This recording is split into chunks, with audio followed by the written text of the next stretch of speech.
Buongiorno, buongiorno. Io sono d'Italia, Turín, Italia. Hablaré un poco español. A ver, ¿cómo? ¿Cómo llegaste a México? Yo en avión. Ok, ok. Yo llegué a México porque me gusta la lucha libre. En Italia casi no se practica, es muy poco.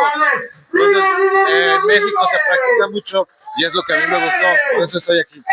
Llevo aproximadamente 11 años y 20 viviendo en México. Pues me gusta impartir la justicia, que sea equitativa, ¿verdad? Como todos. A todos ustedes, si les gusta la lucha libre, practíquenla en un lugar profesional. No lo intenten en casa, porque se pueden lastimar. Muchísimas gracias, mi coche. Pues vámonos al... Grazie. Perfecto. Grazie. Arrivederci. In the game and on the attack. The circle's closing, no time to waste. I'm moving fast in this deadly race. Headshots, strategy, gotta stay smart.